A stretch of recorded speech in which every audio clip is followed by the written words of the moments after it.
അപ്പോൾ നമ്മുടെ തിരുവോണത്തിന് നമുക്ക് കഴിക്കാനായിട്ട് ചെറുപയർ പരിപ്പ് പ്രഥമൻ. ഇത് ചെറുപയർ പരിപ്പിൻ്റെ കൂടെ സാബുനരിയും കൂടെ ഞാൻ ഇട്ടിട്ടുണ്ട്. അതായത് ചൊവ്വരി സാബുദാന എന്നൊക്കെ പറയുന്ന അരിയും കൂടെ ഇട്ടിട്ടുണ്ട്. നല്ല ടേസ്റ്റി ആയിട്ടുള്ള പായസമാണിത്. എന്തായാലും ഈ തിരുവോണത്തിന് നിങ്ങൾ ഈ റെസിപ്പി ഒന്ന് ട്രൈ ചെയ്ത് നോക്കിയിട്ട് എനിക്ക് ഫീഡ്ബാക്ക് അറിയിക്കണം. നിങ്ങൾക്ക് വീഡിയോ ഇഷ്ടപ്പെട്ടാൽ നിങ്ങളുടെ ഫാമിലിക്കും ഫ്രണ്ട്സിനും ഒക്കെ നിങ്ങൾ ഷെയർ ചെയ്ത് കമൻറ്റ് ചെയ്ത് സപ്പോർട്ട് ചെയ്ത് കൂടെ നിൽക്കണം. പരിപ്പ് പായസം ഉണ്ടാക്കാനായിട്ട് ഞാനിവിടെ ഒരു ഉരുളിയാണ് എടുത്തിട്ടുള്ളത്. എപ്പോഴും പായസം ഉണ്ടാക്കുന്ന സമയത്ത് അടി കട്ടിയുള്ള ഒരു പാത്രം എടുക്കുന്നതായിരിക്കും നന്നാവുക. ഞാനിത് 240 ml കപ്പിൽ 2 കപ്പ് ചെറുപയർ പരിപ്പാണ് എടുത്തിട്ടുള്ളത്. ഈ പരിപ്പ് ആദ്യം തന്നെ വറുക്കണം. വറുത്തതിന് ശേഷമാണ് കഴുകേണ്ടത്. ഇനി നിങ്ങൾക്ക് കഴുകിയിട്ടാണ് വറുക്കണം എന്നുണ്ടെങ്കിൽ കഴുകി വെള്ളം നന്നായിട്ട് വാർന്നതിന് ശേഷം മാത്രമേ ഇത് വറുക്കാൻ പറ്റുള്ളൂ. വെള്ളത്തിൻ്റെ അംശം അതിലുണ്ടെങ്കിൽ ഇത് പാത്രത്തിലിട്ടാൽ പൊട്ടിത്തെറിക്കും. അപ്പോൾ ഇത് ഈ ബ്രൗൺ കളർ ആവാൻ തുടങ്ങുന്ന സമയത്ത് ഞാൻ പകുതി പരിപ്പ് മാറ്റി വെച്ചിട്ടുണ്ട്. ബാക്കി പകുതി ഒന്നുകൂടെ ബ്രൗൺ കളർ ആകുന്നത് വരെ വറുക്കണം. അപ്പോൾ ഈ ആദ്യം നമ്മൾ മാറ്റി വെച്ച പരിപ്പ് വെന്ത് നല്ല കൊഴുപ്പുണ്ടാവും പായസത്തിന്. മറ്റേ പരിപ്പ്, അതായത് നന്നായിട്ട് ബ്രൗൺ കളറായ പരിപ്പ് നമുക്ക് കടിക്കാനും കിട്ടും.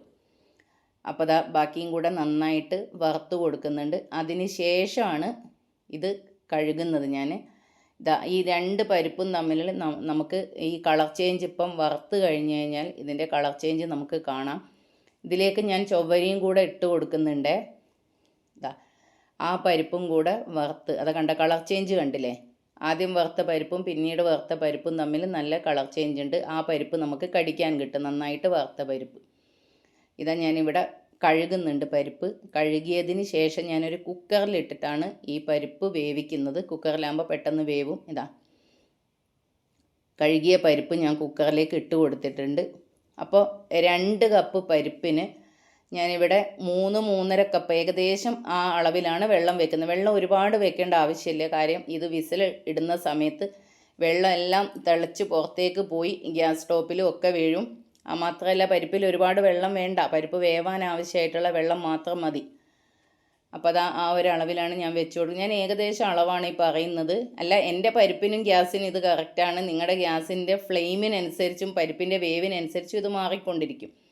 അതിലേക്ക് ഞാനിതാ സാബുനരിയാണ് എടുത്തിട്ടുള്ളത്. അത് 80 ml കപ്പിൽ 1 കപ്പ്, അതായത് 4 സ്പൂണ്. ഇത് ഞാൻ ഏകദേശം അളവ് കാണിക്കാൻ വേണ്ടിയിട്ടാണ് ഇത് അളന്ന് പറഞ്ഞത്. 4 സ്പൂണ് ചൊവ്വരി കഴുകി കുറച്ച് വെള്ളത്തിൽ വേവിക്കാൻ വെച്ചിട്ടുണ്ട്. അപ്പോഴേക്കും ഞാൻ തേങ്ങാപ്പാൽ എടുത്ത് വെച്ചിട്ടുണ്ട്. 1-ാം പാലും 2-ാം പാലും. 3-ാം പാൽ ഞാൻ സാധാരണ പായസത്തിന് എടുക്കാറില്ല. പക്ഷേ ഇത് ഞാൻ ചവ്വരി വെന്തതിലേക്ക് ഞാൻ തേങ്ങേൻ്റെ 3-ാം പാൽ ഒഴിച്ച് കൊടുത്തിട്ടുണ്ട്. അല്ലെങ്കിൽ ഇതിങ്ങനെ കുറച്ച് സമയം കൂടെ വെച്ച് കഴിഞ്ഞാൽ കട്ടയായി പോകും. അതുകൊണ്ട് ഞാൻ തേങ്ങേൻ്റെ 3-ാം പാൽ ഒഴിച്ചിട്ടുണ്ട്, അതൊന്ന് ലൂസാക്കാൻ വേണ്ടി. അപ്പോൾ അത് കട്ടയാവില്ല.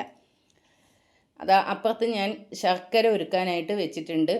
അതായത് ഒരു 800 ഗ്രാം ഏകദേശം അളവാണ് ഞാൻ പറയുന്നത്. കാരണം ഞാൻ എൻ്റെ കയ്യിലുള്ള ശർക്കരയാണ് എടുത്തിട്ടുള്ളത്. 1 കിലോ ഇല്ല.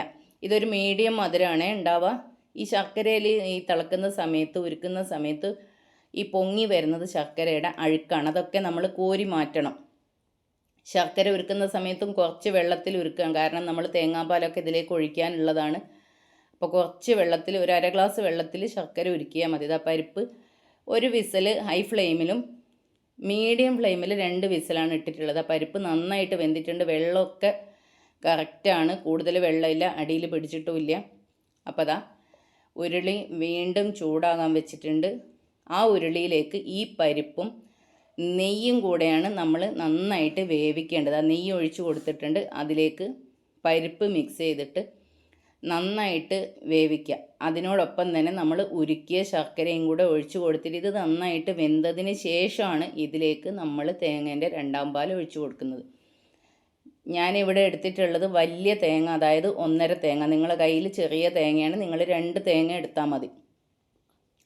ഇനിയിപ്പോൾ നിങ്ങൾക്ക് തേങ്ങ പാൽ എടുക്കാൻ ബുദ്ധിമുട്ടുണ്ടെങ്കിൽ 1 തേങ്ങേൻ്റെ പാൽ എടുത്താൽ മതി. ബാക്കി നമ്മുടെ മിൽമേൻ്റെ പാലോ ഗുഡ് ലൈഫിൻ്റെ പാലോ ചേർത്താൽ മതി. ടേസ്റ്റ് വൈസ് ഒരു വ്യത്യാസം ഉണ്ടാവില്ല, നല്ല ടേസ്റ്റ് ഉണ്ടാവും. അപ്പോൾ അതിന് ശർക്കര ഒഴിച്ചിട്ടുണ്ട്. നന്നായിട്ട് നെയ്യും ശർക്കരയും പരിപ്പും കൂടി നന്നായിട്ട് വേവിക്കുകയാണ് ചെയ്യുന്നത്. അത് നന്നായിട്ട് വെന്തതിന് ശേഷമാണ് അതിലേക്ക് തേങ്ങാപ്പാൽ ഒഴിച്ചു കൊടുക്കുന്നത്. അപ്പം ഞാൻ പാലെടുക്കുന്ന സമയത്ത് തേങ്ങയിൽ ഞാനൊരു നുള്ള് ജീരകം ഇട്ടിട്ടുണ്ട്. കാരണം ജീരകത്തിൻ്റെ പൊടിയും ചുക്കുപൊടിയാണ് ഇടേണ്ടത്. അപ്പം ഞാൻ ജീരകത്തിൻ്റെ ടേസ്റ്റ് വരാനായിട്ടാണ് അങ്ങനെ ചെയ്തത്. നിങ്ങൾക്ക് വേണമെന്നുണ്ടെങ്കിൽ അത് സ്കിപ്പ് ചെയ്യാം, വേണമെങ്കിൽ ജീരകത്തിൻ്റെ പൊടി ഇട്ടാലും മതി. അതിലേക്ക് ഞാനിതാ വേവിച്ച് മാറ്റി വെച്ച ചൊവ്വരിയും കൂടെ ചേർത്ത് കൊടുത്തിട്ടുണ്ട്. അതായത് നമ്മൾ തേങ്ങേൻ്റെ 3-ാം പാൽ ഒഴിച്ച് വെച്ചിട്ടുള്ളേ ആ ചൊവ്വരിയും കൂടെ ചേർത്തിട്ട് നന്നായിട്ട് മിക്സ് ചെയ്യുകയാണ് ചെയ്യുന്നത്. ഈ ചൊവ്വരിയും പരിപ്പും ശർക്കരയും നെയ്യും കൂടെ നന്നായിട്ട് മിക്സായി വെന്തതിന് ശേഷമാണ് ഇതിലേക്ക് നമ്മൾ തേങ്ങേൻ്റെ 2-ാം പാൽ, അതായത് ഏകദേശം 250 ml കപ്പിൽ ഒരു 4 കപ്പ്, അതായത് 1 ലിറ്റർ പാലോളം ഉണ്ടാവും ഇത് തേങ്ങാപ്പാൽ. ആ പാലിലിത് ഈ പരിപ്പ് നന്നായിട്ട് വെന്തതിന് ശേഷമാണ് നമ്മൾ ഇതിലേക്ക് 1-ാം പാൽ ഒഴിച്ച് കൊടുക്കുന്നത്. ഇത് നന്നായിട്ട് തിളച്ച് വരുന്നുണ്ട്. ഇവിടെ പായസം എപ്പോഴും നമ്മൾ വെക്കുന്ന സമയത്ത് കുറച്ച് ലൂസായിട്ട് വെക്കണം, അപ്പോഴേ അത് തണുത്ത് നമ്മൾ കുടിക്കാനാവുന്ന സമയത്ത് കറക്റ്റ് കൺസിസ്റ്റൻസി ആവുള്ളൂ. അപ്പോൾ ഒരു നുള്ളു ഉപ്പിട്ട് കൊടുക്കണം. ഏത് പായസം വെക്കുമ്പോഴും നമ്മൾ മധുരം ഒന്ന് ബാലൻസ് ചെയ്യാനായിട്ട് ഒരു നുള്ളു ഉപ്പിട്ട് കൊടുക്കണം. ഞാൻ പറയുന്നത് ഇത് മീഡിയം മധുരമാണ്. കറക്റ്റ് 500 പരിപ്പിന് ശരിക്കും 1 കിലോയിലധികം ശർക്കരയൊക്കെ കറക്റ്റ് വേണം. എനിക്കിവിടെ എല്ലാവർക്കും മീഡിയം മധുരം മതി. ഇത് നമുക്ക് കുടിക്കാൻ പാകത്തിനുള്ള മധുരമാണ്. ഇപ്പോൾ എല്ലാവരും ഷുഗർ കട്ടൊക്കെ അല്ലേ. അപ്പോൾ അതിലേക്ക് ഞാനിതാ നമ്മൾ 1-ാം പാലും കൂടെ ഒഴിച്ച് കൊടുത്തിട്ടുണ്ട്. 1-ാം പാൽ ഒഴിച്ചാൽ പിന്നെ തിളക്കേണ്ട ആവശ്യമില്ല, ഒന്ന് ചൂടായാൽ മതി. ഞാനിതാ ഏലക്കായ ചതച്ചിടുന്നുണ്ട്. അപ്പോൾ അതിങ്ങനെ ചതച്ച് കഴിഞ്ഞാൽ ജീരകം ശരിക്കും പൊടിയില്ല. അതുകൊണ്ടാണ് ഞാൻ ആ ജീരകം തേങ്ങ പാലെടുക്കുന്ന സമയത്ത് മിക്സിയിലേക്ക് ഇട്ട് കൊടുത്തിട്ടുള്ളത്. അപ്പോൾ അതാ ഞാൻ ഏലക്കായൻ്റെ പൊടിയും കൂടെ ഇട്ട് മിക്സ് ചെയ്തിട്ടുണ്ട്. ഇനി നമുക്ക് നെയ്യ് ചൂടായി കഴിഞ്ഞാൽ അതിലേക്ക് തേങ്ങാക്കൊത്തും, നിങ്ങൾക്ക് വേണമെന്നുണ്ടെങ്കിൽ തേങ്ങാക്കൊത്ത് ഒഴിവാക്കും. എനിക്കിവിടെ തേങ്ങാക്കൊത്ത് എല്ലാവർക്കും ഇഷ്ടമായതുകൊണ്ടാണ് ഞാൻ തേങ്ങാക്കൊത്ത് ഇടുന്നത്. ഇത് കടിക്കാനായിട്ട് നല്ല ടേസ്റ്റാണ്.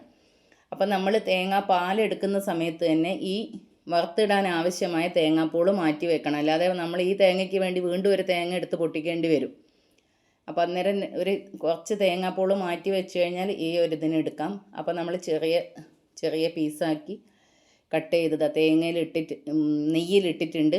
അതൊന്ന് ബ്രൗൺ കളറായി വരുന്ന സമയത്താണ് അതിലേക്ക് നമ്മൾ അണ്ടിപ്പരിപ്പ് ഇട്ട് കൊടുക്കുന്നത്. അണ്ടിപ്പരിപ്പ് മുന്തിരി എപ്പോഴും കഴുകിയിട്ട് പായസത്തിൽ ഇട്ട് കൊടുക്കുക. അണ്ടിപ്പരിപ്പ് നന്നായിട്ട് കീറിയിട്ട് കഴുകിയിട്ടാണ് ഇട്ട് കൊടുക്കേണ്ടത്. അണ്ടിപ്പരിപ്പ് ഇതാ ബ്രൗൺ കളർ ആവുന്ന സമയത്ത് അതിലേക്ക് മുന്തിരി, അതായത് കിസ്മിസ് ചേർത്ത് കൊടുത്ത് നന്നായിട്ട് വീർത്ത് വരുന്ന സമയത്ത് ഇത് പായസത്തിലേക്ക് ഒഴിച്ച് കൊടുക്കുക.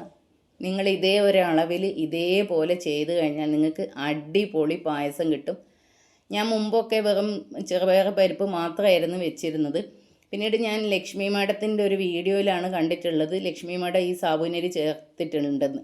എൻ്റെ അമ്മയൊക്കെ സേമിയ പായസത്തിൽ പണ്ട് മുതലേ സാബുനരി ചേർക്കാറുണ്ട്. പക്ഷേ ഈ ഒരു പായസത്തിൽ അമ്മ അങ്ങനെ ചേർത്ത് കണ്ടിട്ടില്ല. അപ്പം ഞാൻ ഒരു തവണ ചേർത്തപ്പോൾ നല്ല ടേസ്റ്റ്, എല്ലാവർക്കും ഇഷ്ടമായി. അപ്പോൾ പിന്നെ മുതൽ ഞാൻ അങ്ങനെ തന്നെയാണ് ഈ പായസം ഉണ്ടാക്കാറുള്ളത്. അപ്പോൾ നിങ്ങൾ ഇതേപോലെ എന്തായാലും ഉണ്ടാക്കി നോക്കണം. ഹാപ്പി ഓണം.